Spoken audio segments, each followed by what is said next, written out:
It's True Crime Grapevine. Hi, friends. It's me, Patty Lee. How are you guys doing? It is April 3rd, Monday.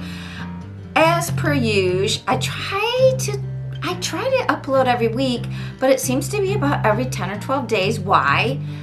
I don't know.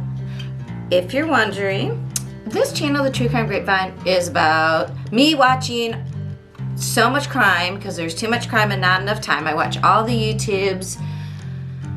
I look up all the cases. I look them up over and over again. I look up for updates. And what I try to do, I call it the grapevine because I'm going to repeat to you what I've sifted through and think are the juiciest bits from the grapevine, and I'll let you know. So if you don't have hours and hours to watch all the different streams and YouTubers, I'll help you out. How's that sound?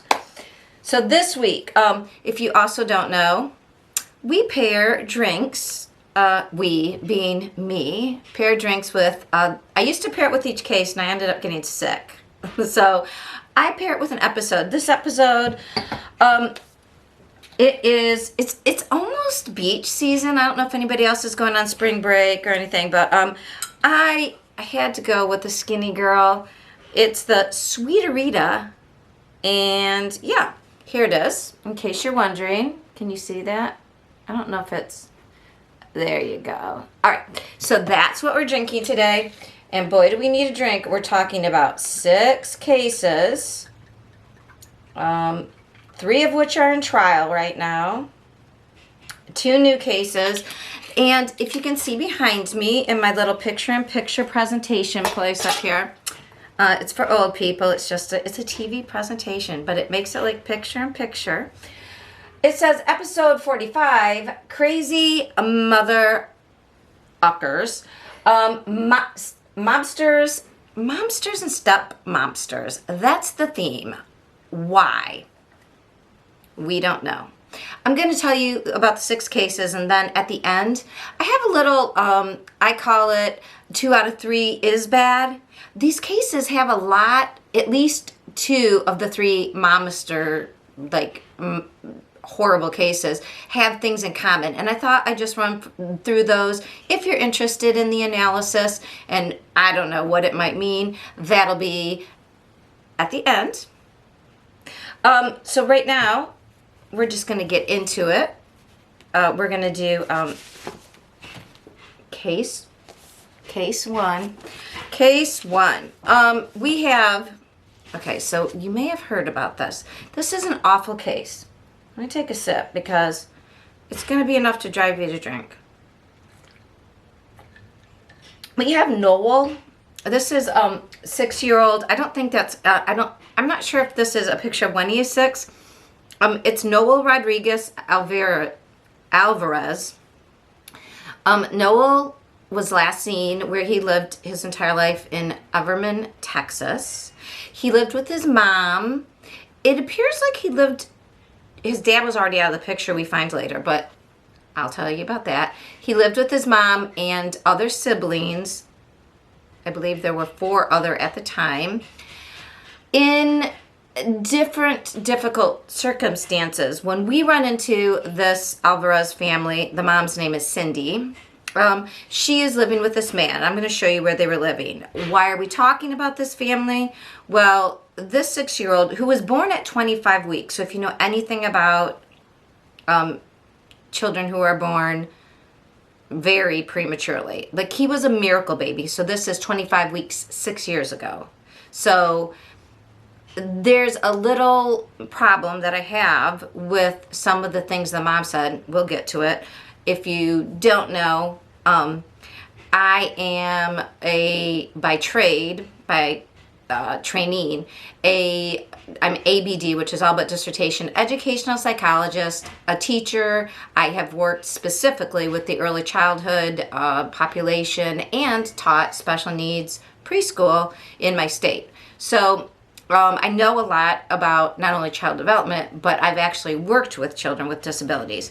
So Noel, like many kids, it's amazing he was even alive. So being that he was 6 years old, they said he was severely disabled. They don't say CP, but I don't know the way he's holding himself. They said some cognitive disabilities. He's got lung issues. That is all. Lung disease, lung issues are very common with children who are born very premature. It has gotten a lot better since they developed the special shot that helps the lungs develop. But it also seems like Noah had a lot of things going against him. And he is missing. That's why we're talking about him, just to be clear. So he's a missing handicapped boy, as it says, from Everman, Texas. We found out about this March 20th March 20th, sorry. We found out about it on March 25th, so about a week ago. Well, a little less than a week ago, but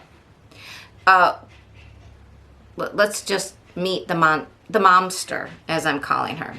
And that's my opinion. This is all alleged because she is innocent until proven guilty in a court of law, once they catch her. But wait till we hear about what we do know about Ms. Cindy Rodriguez, now Rodriguez Singh. So she is 37. She was last seen Noel was last seen in her care, I guess, 3 months ago, in around November was or 5 months ago. That's important, the number 5. Pay attention to that. So she lived with her children, and then I believed met a new man. This they call him Archie, but it's a sheep. I'm probably not saying that right. He's from India, and they just said immigrant. So I don't know if he had legal status. I don't know why he came to the U.S., but he somehow hooked up with Cindy, and they have 5-month-old twins. So right there's a little bit interesting timing. She is pregnant by this new man. She has 5-month-old twins, and suddenly, right around the time after the twins are born, right around that time, suddenly her most needful,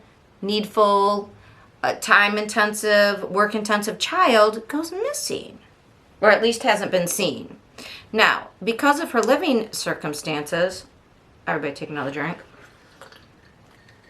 we come to a common problem in a lot of our cases, especially those with momsters. Yes, she did not report her child missing. In fact, it was a family member. You might remember Harmony Montgomery she started out in Massachusetts, then went to New Hampshire, I believe it was. Do you remember that case with her dad, Adam Montgomery? Yeah. Similarly, in that case, somebody sees the child. I don't know if it's because November is Thanksgiving, if that's why they see them. This case seems it might be more tied to the emergence of more children. But similarly, though, the parents aren't reporting the kids missing.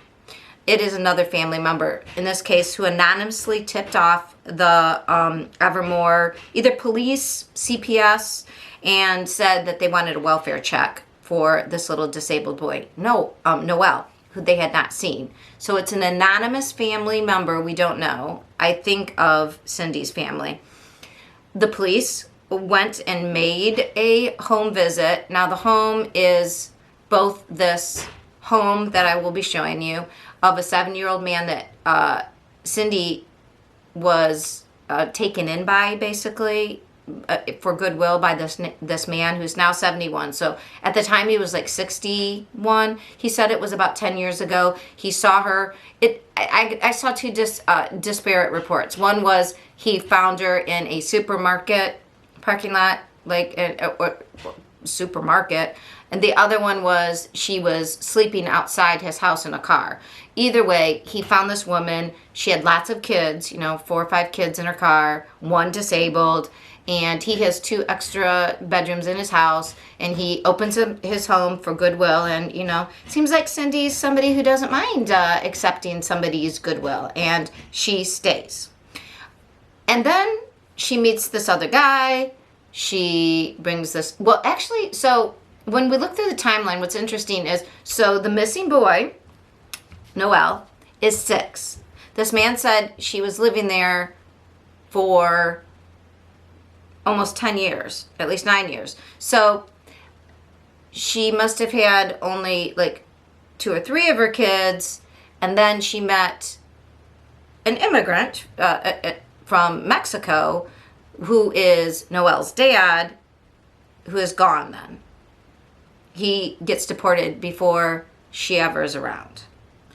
Excuse me, before the boy is born. So he's gone. So I don't know if he was living in the house. So somehow this 61-year-old man at the time, or 60-something, and now 71, has been taking in this woman and her men. He said she was there the whole time in his 2 extra bedrooms. Then that guy leaves, and then this baby is born, very disabled. Horrible situation, so I'm sure he doesn't want to kick her out then, right, I guess? Then she meets this Arshdeep Singh, and the man, Mr. Parsons, says that this Arshdeep, when Ms. Rodriguez, I guess, got pregnant or was having the babies, he bought one of those sheds, those barns that you can like remake into a she shed or a studio or a tiny house. And basically he allowed them to build that tiny house in his backyard. Very kind of him. But they're still using the 2 bedrooms in the house because there's all these kids. She actually has more kids that aren't living with her. I think there were 3 more. You'll see it gets confusing because right after this, the next case has a similar momster with similar issues with multiple kids, some living, some not living with them. So on the 21st, CPS the cops went out there and didn't find anything, but then what we know is that next day, because they were asking about Noel, and this lovely Miss Cindy's explanation was, well, he's in Mexico with his dad. All right, have we heard this excuse before? Thank Lord Fallow, right? Oh, my disabled child, JJ, is, he's somewhere else, out of state. We're seeing patterns here with these cases, right? And the cops, they see these patterns too. But in this case, they're like, oh, okay, well, they were going to check on it, but they go away. The next day, on the 21st, what they don't know is she and Arshdeep get plane tickets and electronic visas, I guess, maybe for the babies. It wasn't clear if they already had visas or how they did this, but took all the kids on an international flight, we don't know about it this time, and they hightail it out of Texas to go to Turkey, and it looks like they were going to India, his country. In the meantime, the authorities are looking into the father of this little boy to just make sure her story's straight. And on the 23rd, they get a call back from the relative saying, no, you better go check. And so now they're like, okay, this is the second time. What's going on? They do, just like in Lori Vallow, they go for a second, knock, knock, knock, and everything's gone. The people have fled. Again, we've heard this story before. Now, and then by the 25th, the police had put out a alert for the boy, an Amber Alert, because they had her car to put the Amber Alert with. So if you're wondering, sometimes Amber Alerts aren't put out because it seems to be needing a vehicle with it. Like you have to say, look for this car and this child, which is, I think, a little weird. But that tends to be, I think, the 2 things that go together. So they're looking for the family car, and they put out alert for Noel. But then, they found the car, I believe, on the 27th, over the weekend. And as far as I know, I don't know, I'm sure they're testing it, Blue Star, like luminoling it. But they didn't see anything, they didn't find his body or anything, or any crime. The police officer, we'll get to him, real nice guy, he's like, well, we don't know if he's dead or alive. Again, though, can we think of our patterns? This is starting to sound a lot like, our friends in Idaho. And before you think it doesn't have a religious connotation like our friends in Idaho, inside their shed, there was, this thanks to Ickadmel, Go follow him on Twitter. He has great streams. He's got a great video up about this case. They had this Santo Mortis, which is a death deity, in their shed. Now, having an altar to, I think it said Santos Mortis, that is definitely, it's not Indian culture, it's more of her Mexican-American culture. So, and it doesn't tend to bode well. Ikenmel has another case that I spoke of previously that was going to trial and then was pulled back in Texas. Again, that was the throuple where one woman was unalived, and it seems like there was the two other women and this guy who lived all together, all three in a throuple, and they seem to have been worshiping Santos Mortis. And anyways, so we're not sure if there's a religious connotation with Santos Mortis with Ms. Rodriguez Singh. Yeah, she's a piece of work though. So they don't know where the boy is. He is not with his father. They did find that out. What they found out was the father said he never even met his son because he got deported, which is also interesting. So Cindy, she likes immigrants that can be deported or have dual citizenship or something. I don't know. Cindy, she's got interesting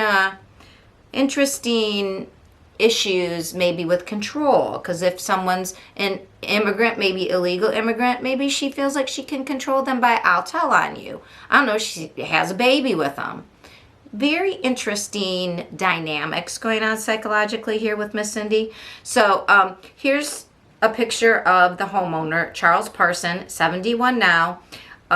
This is prior to the twins being born. You can see down here, here's Noel with one of his brothers, and it looks like three sisters up here on the couch with Mr. Parsons. He said he felt like a godfather to the family. Again, even though, and he was very like, oh, it was great that they called him Archie, had made this, was willing to purchase this like little house, tiny home, put it in his backyard. They had electricity, and you can see there's air conditioning units in there. They did not have a bathroom, so he left his door open, and they were still using 2 bedrooms. So they just built more. This guy, I mean, it sounds like he was lonely, missed, I don't know if he didn't have his own family, probably, and this woman, sounds like took advantage of him. Also, you know how he found out she was gone?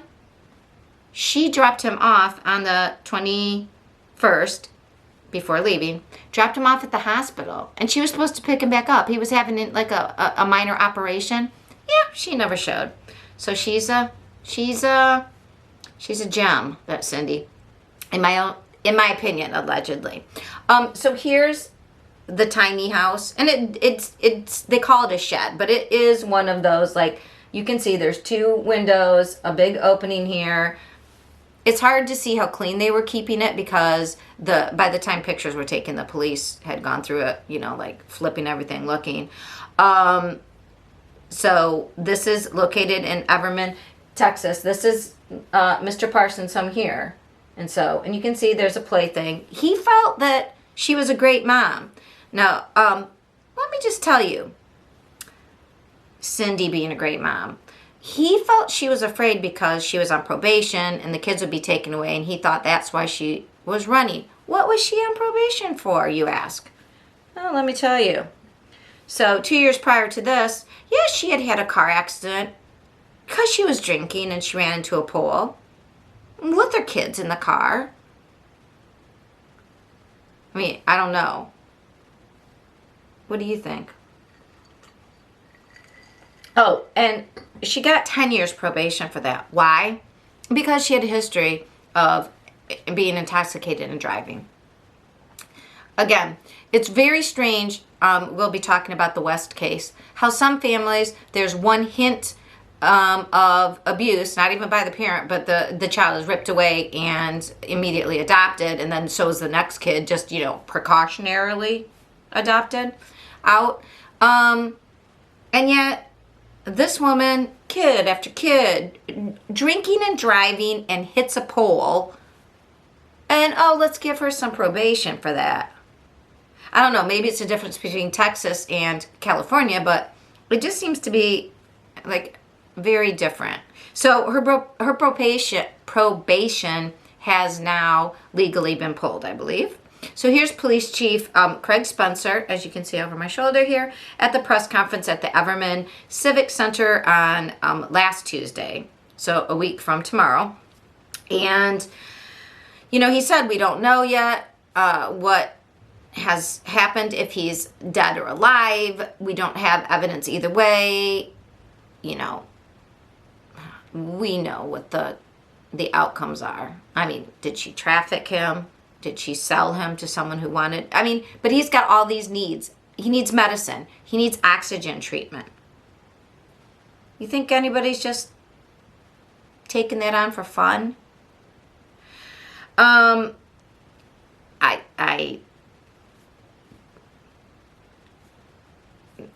We see the pattern.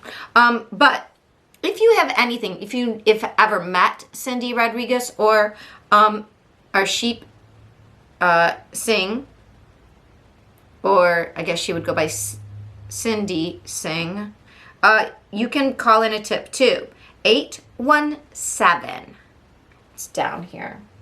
293-2923. Again, area code 817-293-2923. Or you can email them at, or tips at Everman, Texas, all one word, all lowercase, .net. Or call the FBI. If you know anything about the whereabouts, or you've heard plans, or anything, or see, or if you see this little face up here, okay? That would be wonderful if you could do that. So, now we're on. So, anyways, yeah, please, I will keep you updated. You know, they flew out on the Turkish Airlines prior to there being an Amber Alert, so nobody knew. So legally, it again, and that kind of reminds us of how the woman from Texas got out of the country to go to Belize, because if you do it before there's any warrant for you. All right. If you have any comments about this, it'd be great if you could like, if you could subscribe, hit that bell for notifications if you want to hear the rest of the story, even though I think it might not be a good ending, but maybe it is, and I will tell you when I upload about as soon as we know. All right, that was case 1.